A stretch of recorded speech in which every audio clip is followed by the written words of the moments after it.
Olá, eu sou Jonas Maria e hoje a gente vai pensar sobre algo que eu sempre vejo rolando por aí, seja em livro teórico, artigo científico ou matérias de jornais, que é: pessoas estão sendo influenciadas a serem trans? Esse vídeo conversa muito bem com o anterior, que eu vou deixar aqui no card para quem quiser assistir. Eles são independentes, você não precisa assistir um para entender o outro, mas eu acho que assistir os dois torna a experiência um pouco mais completa.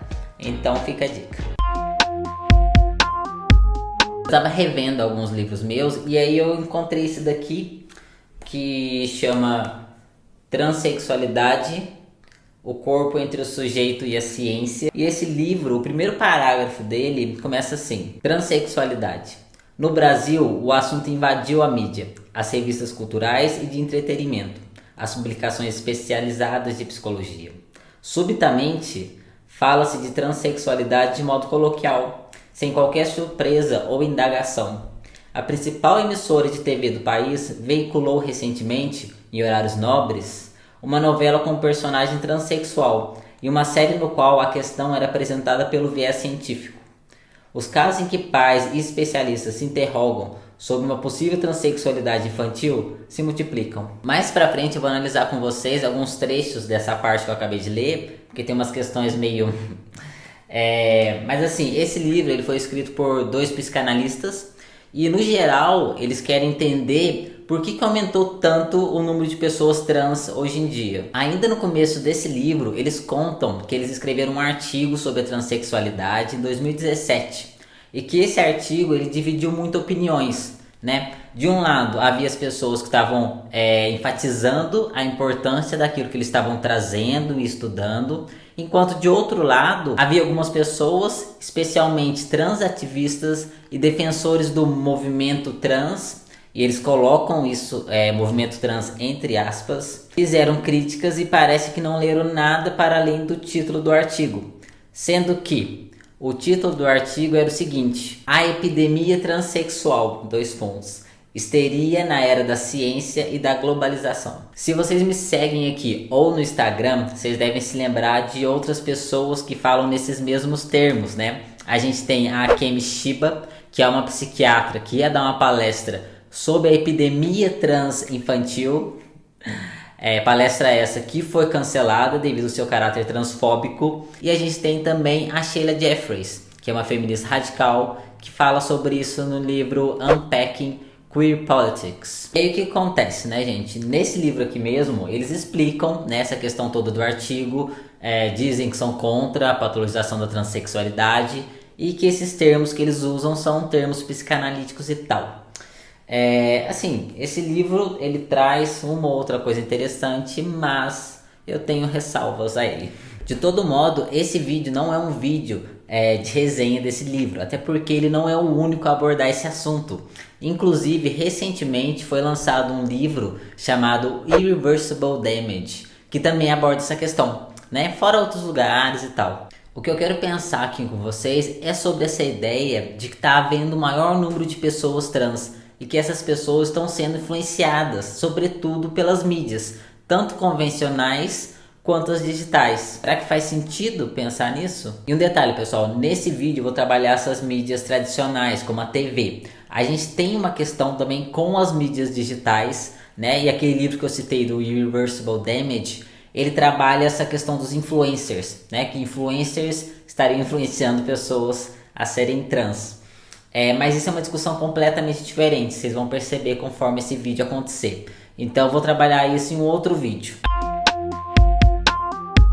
A primeira coisa que a gente deve saber é que essa queixa de que pessoas trans estão influenciando outras pessoas a serem trans não é recente. A Christine Jorgensen foi a primeira mulher trans a ganhar espaço na mídia, né? Ela se tornou uma celebridade que os Estados Unidos inteiro a conheciam. Isso em 1950. E aí, como vocês podem imaginar, muitas pessoas passaram a se entender trans após conhecê-la, né? Ela recebia várias cartas de pessoas falando sobre isso. E aí, ao mesmo tempo, havia outras pessoas que a viam como um problema, como alguém que poderia incentivar outras pessoas. Só que ela não era a única. Os jornais da época citavam outras pessoas trans e dentre elas, inclusive, a menção de um cara trans, né? Que ele foi entrevistado Só que ele se manteve em anônimo. E ele se manteve em anônimo porque ele queria evitar qualquer publicidade desagradável. E essa fala dele nos dá a entender que ele percebia que a Christine estava atraindo um tipo de atenção negativa. E pelos registros que se tem, a gente percebe de fato como a relação da mídia com a Christine foi piorando com o tempo. Eles lançavam matérias como Christine Jorgensen mulher apenas em nome, ou então Christine Jorgensen era George Jorgensen antes da sua castração. Há um registro também no jornal Los Angeles Times que dizia que uma lobotomia poderia ajudar a Christine. E aqui a gente entra num ponto muito importante.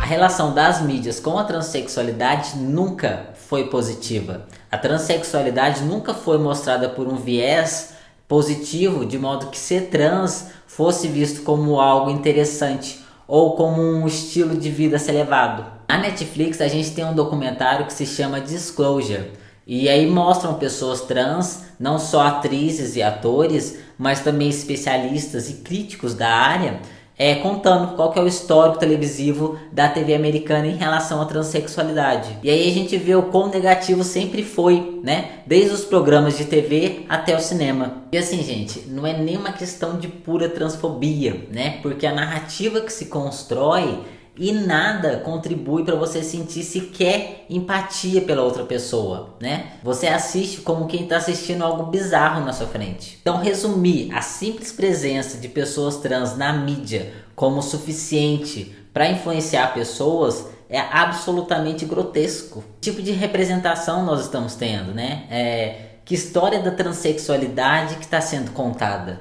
O primeiro personagem homem trans que eu assisti foi o Max, da série The L Word, lá entre 2008 e 2010, né? Ou seja, então foi antes de eu entender de fato o que era transexualidade. E em momento algum eu consegui me identificar com o Max. Em momento algum ele despertou isso em mim, pois a forma como ele era retratado era ridícula. O Max era super machista, o Max ficou super agressivo usando a testosterona. Então não bastava, e ainda não basta, a simples aparição de uma pessoa trans. Então esse argumento que a mídia está promovendo e incentivando a transexualidade é totalmente falacioso. Uma análise rasa, que desconsidera um monte de coisa, né? Como o básico que a gente viu, que é pensar que tipo de representação que a gente está tendo. E é curioso, né, gente? Porque quando, enfim, a transexualidade sai dos becos escuros da medicina e finalmente começa a ganhar uma visibilidade pública, essa presença é questionada. As pessoas dizem que vão influenciar as pessoas negativamente. Essa visibilidade trans incomoda. No começo desse vídeo eu li para vocês um trechinho do livro, né? Em que eles falam que a transexualidade invadiu a mídia. Quem invade é porque não é bem-vindo, né? Tá forçando uma entrada. No outro trecho eles dizem que subitamente fala-se sobre transexualidade de modo coloquial, sem qualquer surpresa ou indagação. Não é subitamente, a nossa imagem tem sido explorada há anos, né, visando o lucro que a audiência traz. Mas o principal, fala-se de modo coloquial, sem surpresa ou indagação. Qual que seria o modo certo de falar? Como é que a transexualidade deveria ser apresentada? Eu até vejo a transexualidade às vezes sendo tratada de modo coloquial, mas sem surpresa ou indagação? Isso faz parte do show de horrores da TV. What are you? I'm a man. And I'm a man too.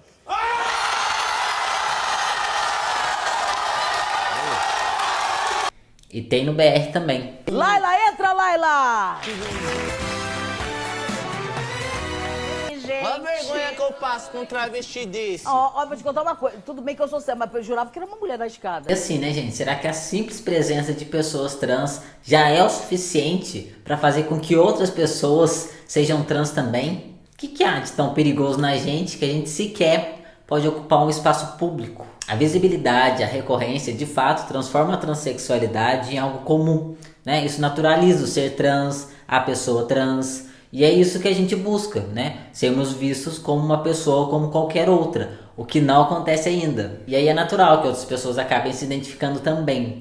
Só que essa ideia de que a presença de pessoas trans pode influenciar outras pessoas a serem também, ela cria uma noção de contágio, né? E daí a epidemia. Tanto é que já existe esse conceito aplicado a pessoas trans. Talvez vocês até já tenham ouvido falar sobre isso, que é a DGIR, que é a disforia de gênero de início rápido, né? Em que a tese seria que adolescentes estão, de certo modo, pegando disforia de pessoas trans, né? Sendo influenciadas, sendo que elas de fato não seriam trans, no caso, né? E aí vocês já podem imaginar como isso contribui com o estigma social que há em relação às pessoas trans. Mas isso já é tema para outro vídeo. Bom, por hoje é isso. Espero que vocês tenham gostado. Deixem as impressões de vocês nos comentários abaixo. Vocês acham que faz sentido, em alguma medida, falar que a mídia influencia as pessoas a serem trans? Tendo em vista todo esse contexto histórico que a gente tem. Enfim, é isso. Muito obrigado por assistirem. Muito obrigado pelo tempo de vocês. E até o próximo vídeo.